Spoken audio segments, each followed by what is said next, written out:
दोस्तों, क्या आपने कभी हवाई जहाज का सफर किया है?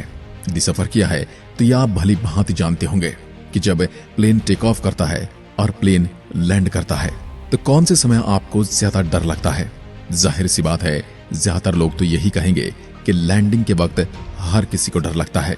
जो लोग प्लेन में नहीं बैठे हैं उनके लिए बताता हूं कि आपने कभी न कभी झूला तो जरूर झूला होगा। जब हम झूले में ऊपर की ओर जाते हैं तो हमें इतना डर नहीं लगता, लेकिन जैसे ही झूला अपनी हाईएस्ट ऊंचाई से नीचे की ओर आना शुरू करता है तो हमें उल्टी से आने लगती है, हमें डर लगने लगता है। ऐसा ही होता है अंतरिक्ष यात्रियों के साथ भी जब वो अंतरिक्ष में जाते हैं। ये बात तो आप जानते होंगे कि समय समय पर अंतरिक्ष यात्री स्पेस में जाते रहते हैं, लेकिन क्या आप ये जानते हैं कि किसी भी एस्ट्रोनॉट्स का अंतरिक्ष में जाकर वहां एक्सपेरिमेंट करना तो आसान है, जबकि सबसे खतरनाक वहां जाना और फिर अंतरिक्ष से वापस आना उससे भी कहीं ज्यादा खतरनाक होता है। ये सफर इतना खतरनाक और डरावना होता है कि इसमें आपकी जान भी जा सकती है, और सबसे बड़ी बात, इसमें कंट्रोल आपके हाथ में बिल्कुल नहीं होता।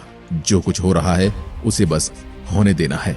शायद आप ये नहीं जानते होंगे कि कल्पना चावला जो अंतरिक्ष में जाने वाली पहली भारतीय महिला थी, जब उनका अंतरिक्षयान पृथ्वी पर आ रहा था तो उनके साथ एक हादसा हुआ था, जिस कारण कल्पना चावला और उनके साथ बैठे अंतरिक्ष यात्रियों की मौत हो गई थी। नासा इस बात को कभी नहीं बताता, लेकिन खबरों की माने तो कल्पना चावला और उनके साथियों की मौत की वजह अंतरिक्षयान के इंजन में खराबी थी। उनके स्पेसक्राफ्ट में एक होल हो गया था और ये बात नासा ने उन्हें नहीं बताई थी, और अगर नासा उन्हें ये बात बता देता तब ये लोग डर जाते और अपना काम सही से नहीं कर पाते और वो मिशन पूरा नहीं हो पाता। आइए फिर जानते हैं किन किन खतरों का सामना करना पड़ सकता है आपको अंतरिक्ष से वापस पृथ्वी पर आते समय। दोस्तों, सबसे पहले आपको ये जान लेना जरूरी है कि अंतरिक्ष से रॉकेट वापस नहीं आता, बल्कि उसकी जगह पर स्पेसक्राफ्ट यानी अंतरिक्ष यान वापस आता है। रॉकेट और स्पेसक्राफ्ट दोनों अलग अलग होते हैं। रॉकेट वो है जो न्यूटन के तीसरे नियम पर काम करता है और किसी भी चीज को विपरीत दिशा में गति प्रदान करता है। अंतरिक्ष में जाने के लिए रॉकेट और स्पेसक्राफ्ट दोनों जरूरी हैं। जब पृथ्वी से अंतरिक्ष यात्री को स्पेस में भेजा जाता है तब उसे स्पेसक्राफ्ट में भेजा जाता है, और यह स्पेसक्राफ्ट को रॉकेट में इंजन के साथ जोड़ दिया जाता है। रॉकेट के अलग अलग पुर्जे होते हैं जो एक निर्धारित समय के बाद रॉकेट से अलग हो जाते हैं और स्पेस में ही कहीं गुम हो जाते हैं, और यह प्रक्रिया तब तक चलती रहती है जब तक स्पेसक्राफ्ट अंतरिक्ष में पहुंच न जाए। दोस्तों, अंतरिक्ष में स्पेसक्राफ्ट का मेन काम होता है इसके अगले हिस्से में उसका पूरा कंट्रोलिंग सिस्टम होता है, जहां से अंतरिक्ष यात्री उसे कंट्रोल करते हैं। जब ये स्पेसक्राफ्ट अंतरिक्ष में पहुंचता है तब इसका रॉकेट इंजन भी उससे अलग हो जाता है। यहाँ से शुरू होता है स्पेसक्राफ्ट का सफर। अंतरिक्ष यात्री से ठीक वैसे ही उड़ाते हैं जैसे पायलट प्लेन को। अंतरिक्ष में इंटरनेशनल स्पेस स्टेशन एस्ट्रोनॉट के लिए एक होटल की तरह होता है, जिसमें कई मॉड्यूल्स, इक्विपमेंट्स और कई फैसिलिटी मौजूद होती हैं। और अंतरिक्ष में जाने वाले अधिकतर एस्ट्रोनॉट्स अपनी रिसर्च और एक्सपेरिमेंट्स को ISS से ही परफॉर्म करवाते हैं। अब कई दिन तक स्पेस में बीत जाने के बाद शुरू होता है इन अंतरिक्ष यात्रियों का वापस धरती का सफर। अब जैसे ये लोग रॉकेट की मदद से स्पेस में पहुंचे थे, वैसे ये वापस नहीं आ सकते कि स्पेसक्राफ्ट के साथ वापसी के समय कोई रॉकेट होता ही नहीं है। वापस नहीं आ सकते कि स्पेसक्राफ्ट के साथ वापसी के समय कोई रॉकेट होता ही नहीं है। और जैसा कि स्पेसक्राफ्ट अंतरिक्ष में पहुंचता है तब रॉकेट उससे अलग हो जाता है। अब ये अंतरिक्ष यात्री स्पेसक्राफ्ट के माध्यम से वापसी करते हैं। ये स्पेसक्राफ्ट 17,500 मील प्रति घंटा की रफ्तार से पृथ्वी की तरफ ट्रेवल कर रहे होते हैं। स्पेसक्राफ्ट पृथ्वी के चारों ओर चक्कर लगाता हुआ इसके वायुमंडल में प्रवेश करता है।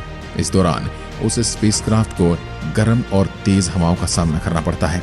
और दोस्तों, ये हवाएं इतनी खतरनाक होती हैं कि इनके दबाव और घर्षण के कारण स्पेसक्राफ्ट जलकर राख भी हो सकता है। हालांकि इस सिचुएशन से बचने के लिए स्पेसक्राफ्ट की ऊपरी सतह पर एक खास तरह की हीट रेजिस्टेंट चादर लगाई जाती है, और अगर ये चादर नहीं होगी या फिर टूट जाती है तो स्पेसक्राफ्ट का पृथ्वी पर आना बिल्कुल मुमकिन नहीं है। जैसे ये स्पेसक्राफ्ट पृथ्वी की सतह के नजदीक आ जाता है, ये पैदल उड़ने लगता है। अब आता है लैंडिंग का समय।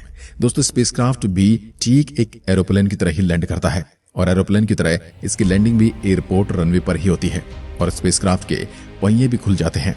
दोनों में फर्क ये होता है कि एरोप्लेन की स्पीड तब कम होती है जबकि स्पेसक्राफ्ट की स्पीड लैंडिंग के समय ज्यादा होती है। इसलिए लैंडिंग के समय इसमें पीछे की साइड पर एक पैराशूट खुल जाता है, और इस तरह पृथ्वी पर ये अंतरिक्ष यात्री सही सलामत पहुंच जाते हैं। दोस्तों, क्या आप जानते हैं जब अंतरिक्ष यात्री स्पेस में जाते हैं तब उन्हें सफेद रंग का स्पेस सूट पहनना होता है, लेकिन जब वे वापस पृथ्वी पर आते हैं तब उन्हें ऑरेंज रंग का स्पेस सूट पहनाया जाता है। आखिर ऐसा क्या होता है?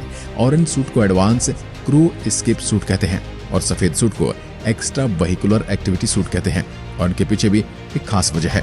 ऑरेंज रंग के पीछे की वजह यह है कि दूसरे रंगों से ज्यादा चमकता है और इसे हम दूर से देख सकते हैं।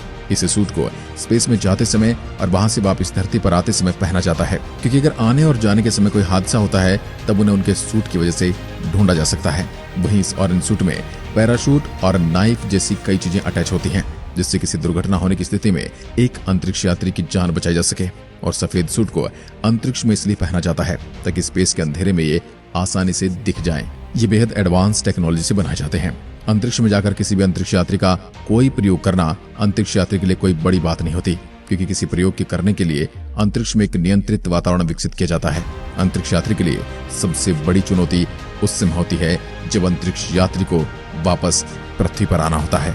आज की वीडियो में बस इतना ही। अगर वीडियो पसंद आए तो लाइक कीजिए और ऐसी वीडियोस के लिए हमारे चैनल को सब्सक्राइब जरूर करें। धन्यवाद।